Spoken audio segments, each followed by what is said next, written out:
Good morning, good morning, good morning, you lovely lot. Kenzie has just brought up birthday cake. Right there, Kenzie? Yeah. Yeah. And tea. And it is about 11 o'clock. And we're being very lazy, aren't we, dear? Very lazy. Very lazy. Thank you, Kenzie. We are watching a new, sorry, I'm swinging around a bit. What are they called? Diecast Resurrection. Resurrection. Bring her back from channel. What is he called? Graveyard. Diecast Graveyard. So we're quite enjoying this. So we're watching a bulk load of those. And then it's meant to snow at some point. Brendan and I are going to go for a walk this afternoon. So we're having a lazy morning and then we'll go for a walk. Brendan and I are going for a hike. I have the camera attached to my hat. He looks impressed, doesn't he? He's not overly impressed about my route, but he'll enjoy it, I'm sure. This is future me, who's just stepping in very, very quickly. For some reason, the new camera footage was really bad today while I was out. First of all, on my hat, I'd got the thing positioned wrong, so everything was pointing too far up.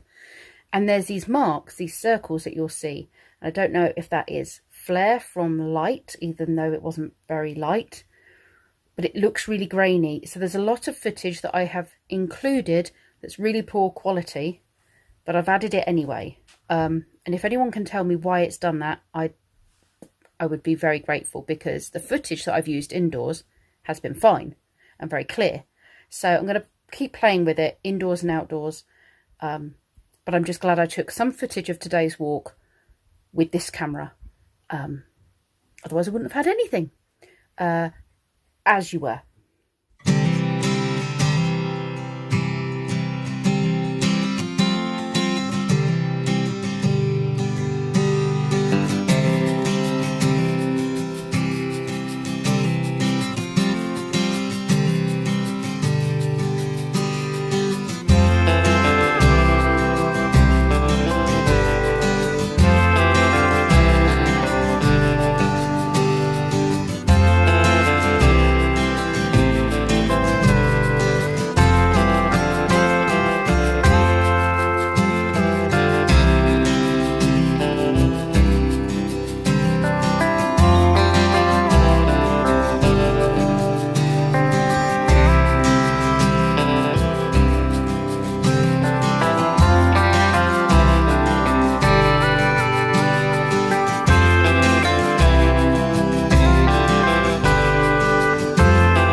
Beehives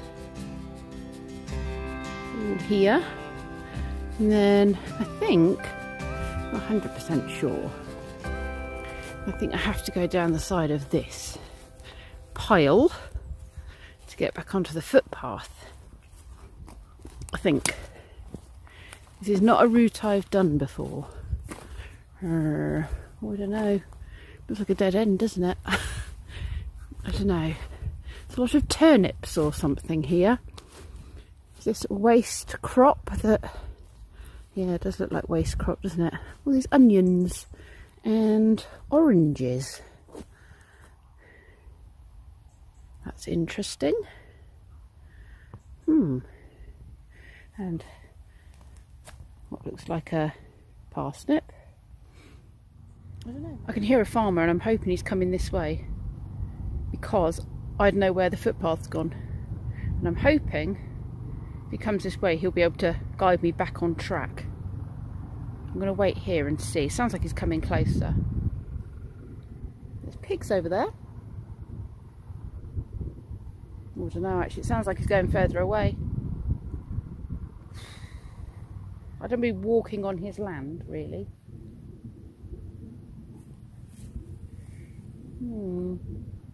The path just vanishes. You get to this bit and it doesn't tell you where you can go. Right, I'll go around this way. Let's have a look. I think I'm meant to be in that field. There's a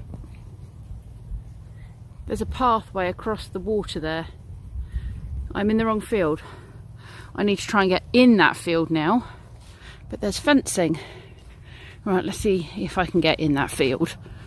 Be easier said than done. Now trying to get in the right field and not barbed wire myself.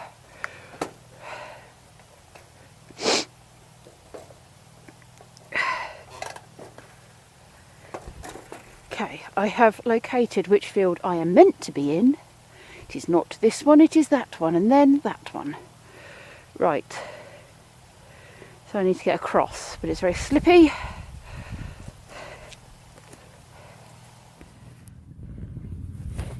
It would appear, as I'm trying not to slip, that I'm actually on the path of the deer. This is where the deer run. So they obviously jump over the fence I've just gone over. Ooh. Yeah, go this way, over here, which is where I want to be going.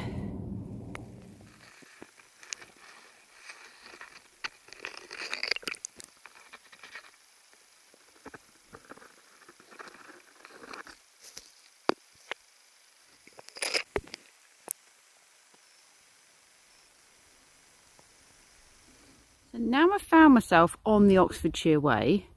I'm assuming that is going back the way I came. That'll be over there, which is the way I guess I should have come, but got lost. And I guess this way is the way I want to be going, along the Oxfordshire Way.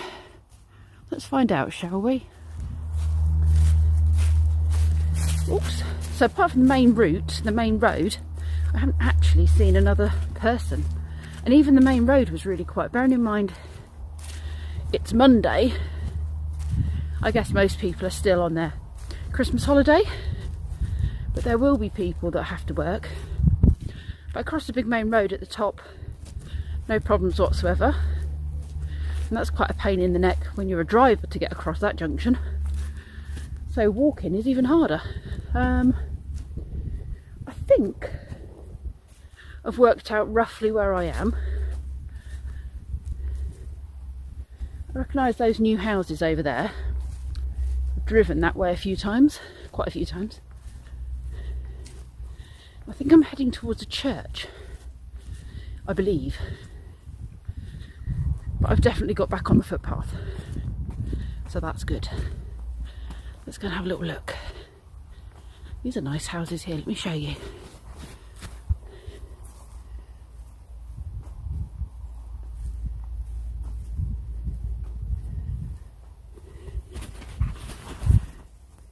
This is what we would call a hamlet. Smaller than a village.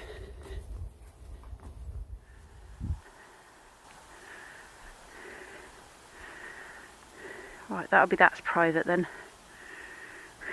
This will be public.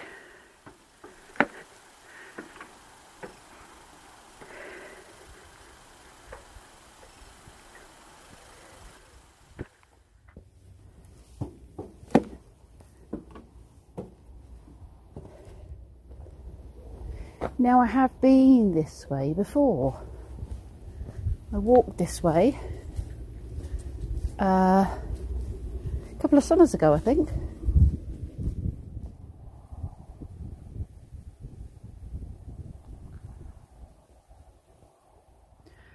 That's a very nice big redwood there. Huge.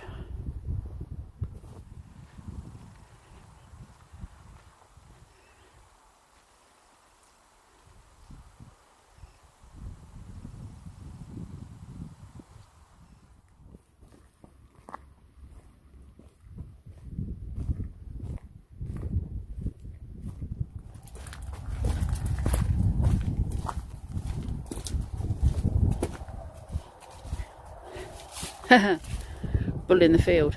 Radio. Well, I can't see the bull.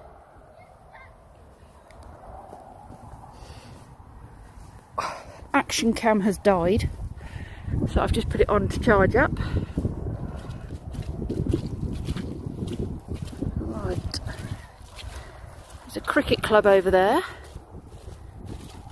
Oh, I just let some people through and they said it's very muddy down there. Rightio, I'll be very muddy when I get home then. Now Brendan, as you can probably tell, is not with me anymore. There's a reason for that. He got 2 miles into the walk, said he wasn't feeling very well. Now he said he wasn't feeling very well last night, went to bed early, said he had a headache. He had a headache on Thursday, but it's like it's been there and then it's gone, so we've not thought anything of it. But yeah, he's started to look quite ill actually on the walk, and I said just go home, just walk straight home now, because there's no point coming on this walk if you're not well. So yeah, he turned around and went back after the first 2 miles. I said take your temperature, because we need to check on these things.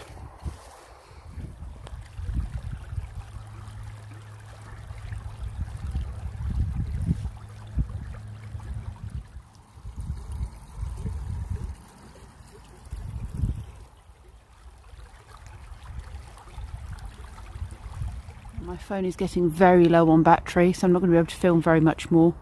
But that there is a nice old church. And I am continuing on the Oxfordshire way, which is this way, over this stile. And then I'll save some battery for the woods. You're cute.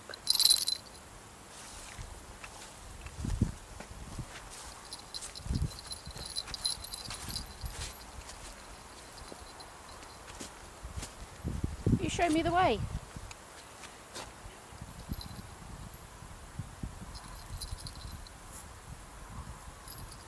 Some lovely person has just helped me get back on track. I had to go through the farm, and there is a sign. Oh my goodness. I'm glad he helped me, because I was just wandering around a field, looking very confused. Okay.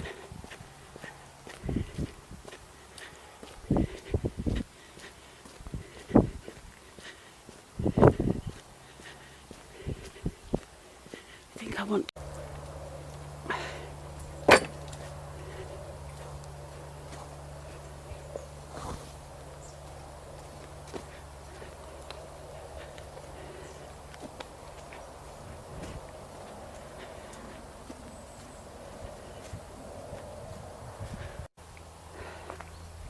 Right, this is the chapel.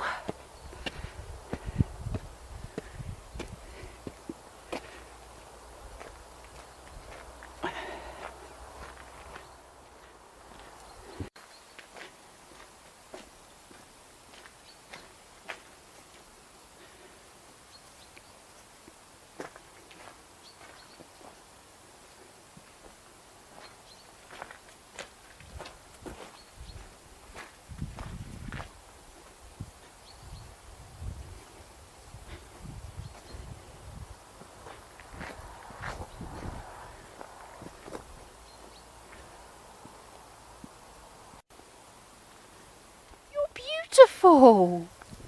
Hi. Aren't you gorgeous? I think someone has paid a lot of money for you. You look like you cost similar to the price of the vehicle. Look at your beautiful eyes. Or maybe £4.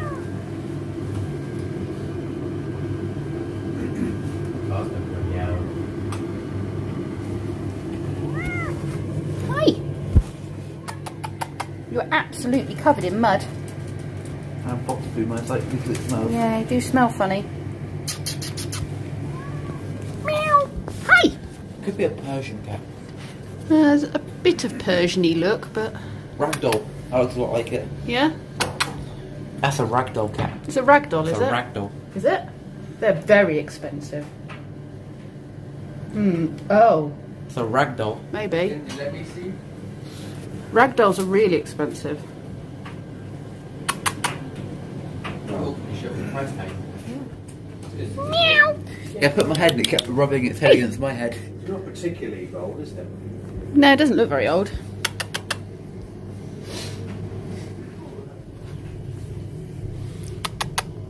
So to explain the cat footage, it would appear that that cat that came running out of nowhere to me would not leave my side.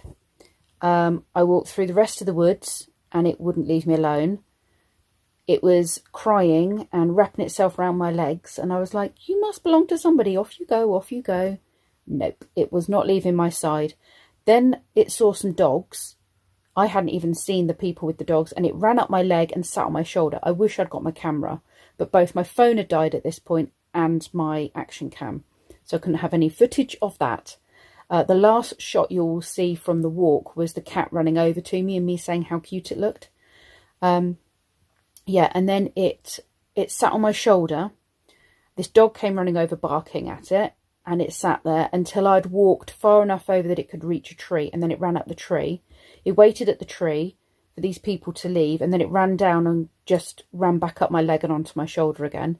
And I was like, you must belong to somebody. But there was something bugging me about this cat. One, not that I agree with indoor cats. I think cats should be outside. But this looks like an expensive cat, and it doesn't look like an outdoorsy cat. Certainly not the sort of cat you'd find in the middle of the woods, in the middle of nowhere. So that was bugging me. The fact that it came running over to me and wouldn't leave me alone, that was bugging me. And then the fact that it was climbing all over me and refusing to leave me, and that it was walking through big, like, huge puddles that went through the whole of the, like, pathway. It was wading through them, and cats don't like water, and it was crying. It was standing on the other side of the puddle and crying, and I'd carry on going, and then it would suddenly be at my side again, and it had found a way either through the puddle or around the puddle to be back with me again. And it was getting muddier and muddier just to stay with me. And I was thinking, there's something not right about this. And I knew I was going to come to this really busy road, and I was getting really worried, thinking the closer I get to home, the further away it is if it lives around there. And then we got to the busy road, and I was really scared it was going to get run over. And again, it wouldn't leave me alone. We got on to the golf course, and it was shaking, but it wouldn't leave me. And I was like, right, this is just ridiculous. I had to commit myself to it coming home. And I opened my backpack, and it crawled into my backpack, and I zipped up the backpack, and I carried it all the way home. And I went to speak to Ruby's mum, who is my neighbour, knocked on her door, and asked her if she had one of those chip scanning things, because I had a feeling she said she had, but she hadn't. She'd brought one home from work, because she works for an animal rescue place. Anyway, she called the animal rescue place, and they came to our place and gave us a pet carrier, all socially distanced. They dropped the paperwork and everything at the door. We closed the door, put the cat in the carrier, and they've taken the cat to the rescue centre. And they're saying something's a bit strange, that it looks like an expensive cat, and two, that's an odd place to find an expensive cat. It was super, super friendly, so it's obviously not like a stray, and it's not microchipped, which is the other thing that's a bit weird. So I just hope its owners can be found, because it's a beautiful cat and it's super, super friendly. So that's why there's footage of a cat in the house. The same cat that appeared on the walk that you'll have seen. Right, I'm nice and clean and relaxed. I have been fed, and I've made tea, so we're going to sit and drink that, and we're going to watch Snowpiercer. We've decided to watch a programme that Daryl has actually recommended to us that involves snow, because we didn't get any snow. It did say it would snow, but I didn't think it really would. Snow joke. And it hasn't. Snow joke. No, we didn't get snow. It says it might snow tomorrow, but I'm not going to hold my breath on that either. So we're just going to chillax and relax, and I'm going to stop my achy muscles, hopefully from aching, by taking a paracetamol, drinking tea and relaxing. So I will see you all tomorrow. Thank you very much for watching.